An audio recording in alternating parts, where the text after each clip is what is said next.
ನೀವಿನ್ನೂ ನಮ್ಮ ಚಾನೆಲ್ನ ಸಬ್ಸ್ಕ್ರೈಬ್ ಮಾಡಿಲ್ಲ ಅಂದರೆ ಈ ಕೂಡಲೇ ಸಬ್ಸ್ಕ್ರೈಬ್ ಬಟನ್ ಒತ್ತಿ ಹಾಗೆ ಪಕ್ಕದಲ್ಲಿರುವ ಬೆಲ್ ಐಕಾನ್ನ ಕ್ಲಿಕ್ ಮಾಡಿ.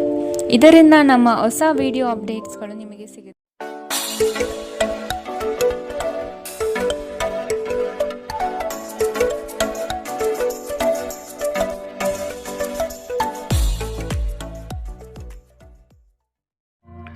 ಮೊದಲನೇದಾಗಿ ವಿದ್ಯಾರ್ಥಿಗಳ ವಿಚಾರಕ್ಕೆ ಬರುವಂಥದ್ದಾದರೆ, ವಿದ್ಯಾರ್ಥಿಗಳಿಗೆ ಈ ತಿಂಗಳು ಸಾಕಷ್ಟು ಅಡೆತಡೆಗಳು ಉಂಟಾಗಬಹುದು.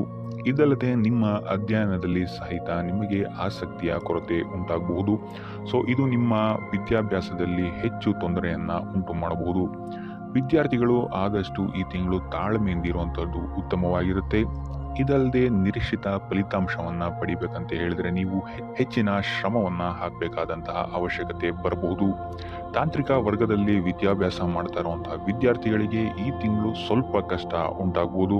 ಇನ್ನು ಪರೀಕ್ಷೆಯ ನಿರೀಕ್ಷೆಯಲ್ಲಿರುವಂತಹ ವಿದ್ಯಾರ್ಥಿಗಳಿಗೆ ಒತ್ತಡ ಹೆಚ್ಚಾಗಲಿದೆ.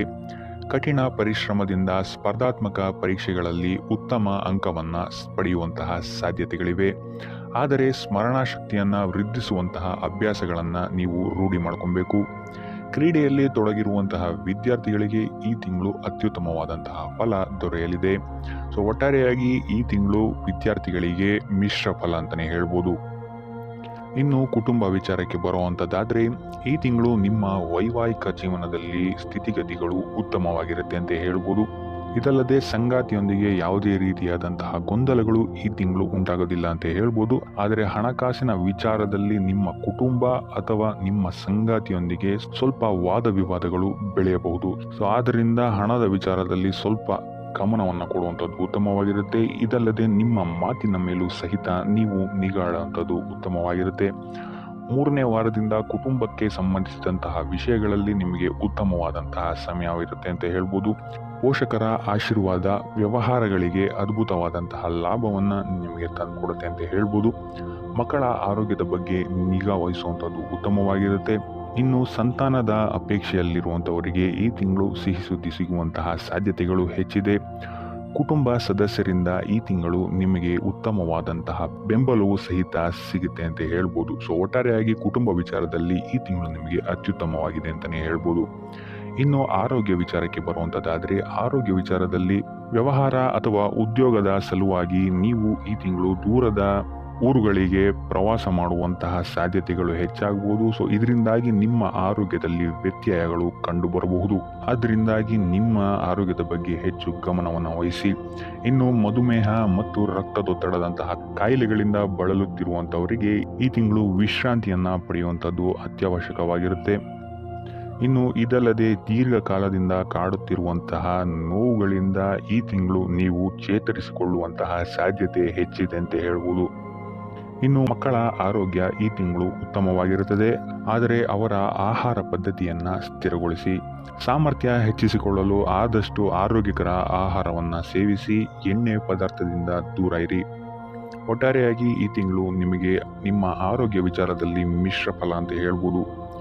ಇನ್ನು ವೃತ್ತಿ ವಿಚಾರಕ್ಕೆ ಬರುವಂಥದ್ದಾದರೆ, ಈ ತಿಂಗಳು ಕೆಲವು ಬದಲಾವಣೆಗಳು ನಿಮಗೆ ಆರ್ಥಿಕವಾಗಿ ಸವಾಲನ್ನು ಒಡ್ಡಬಹುದು ಅಂತಲೇ ಹೇಳ್ಬೋದು. ನೀವು ನಿರೀಕ್ಷಿಸಿದ ಫಲ ಸಿಗಕ್ಕೆ ನೀವು ಹೆಚ್ಚು ಶ್ರಮವನ್ನು ಮಾಡಬೇಕಾಗುತ್ತೆ. ಯಾಕಂತ ಹೇಳಿದ್ರೆ ನೀವು ಅಂದುಕೊಂಡಂತಹ ಸ್ಥಿತಿಗತಿಗಳು ನಿಮ್ಮ ಕಣ್ಮುಂದೆ ಬರಲ್ಲ ಅಂತಲೇ ಹೇಳ್ಬೋದು. ಆದ್ದರಿಂದ ಸ್ಥಿತಿಗತಿಗಳೇ ಬೇರೆ ಆಗಿರೋದ್ರಿಂದಾಗಿ ನಿಮ್ಮ ಕಾರ್ಯವೈಖರಿಯನ್ನು ಸಹಿತ ನೀವು ಬೇರೆ ಮಾಡ್ಕೊಬೇಕಾಗುತ್ತೆ. ಈ ತಿಂಗಳು ನಿಮಗೆ ಹೆಚ್ಚು ಕಾರ್ಯಗಳಲ್ಲಿ ಅಡೆತಡೆಗಳು ಹೆಚ್ಚಾಗಲಿದೆ. ಮೇಲಾಧಿಕಾರಿಗಳೊಂದಿಗೆ ಕೆಲವು ಸಮಸ್ಯೆಗಳು ಮತ್ತು ತಪ್ಪು ಗ್ರಹಿಕೆಗಳು ನಿಮ್ಮನ್ನು ಸ್ವಲ್ಪ ಕಾಡಬಹುದು. ಇದು ನಿಮ್ಮ ಕೆಲಸದ ಸ್ಥಳದಲ್ಲಿ ನಿಮಗೆ ಕಷ್ಟವನ್ನು ಸಹಿತ ಹೆಚ್ಚು ಮಾಡಬಹುದು. ಆದ್ದರಿಂದ ನಿಮ್ಮ ಮೇಲಾಧಿಕಾರಿಗಳೊಂದಿಗೆ ಘರ್ಷಣೆಯನ್ನು ಈ ತಿಂಗಳು ಆದಷ್ಟು ತಪ್ಪಿಸೋದಕ್ಕೆ ಟ್ರೈ ಮಾಡಿ. ಇದಲ್ಲದೆ ಈ ತಿಂಗಳು ನಿಮ್ಮಲ್ಲಿ ಆಕ್ರಮಣಕಾರಿ ವರ್ತನೆಯು ಸಹಿತ ಹೆಚ್ಚಾಗಬಹುದು. ಇದರಿಂದಾಗಿ ಇಲ್ಲಿ ನಿಮ್ಮ ಕಾರ್ಯಕ್ಷೇತ್ರದಲ್ಲಿ ಇದು ಹೆಚ್ಚಿನ ತೊಂದರೆಯನ್ನು ಸಹಿತ ನಿಮಗೆ ಕೊಡಬಹುದು. ಆದ್ದರಿಂದ ನಿಮ್ಮ ಭಾವನೆಗಳ ಬಗ್ಗೆ ಸ್ವಲ್ಪ ಗಮನ ವಹಿಸುವಂಥದ್ದು ಉತ್ತಮವಾಗಿರುತ್ತೆ.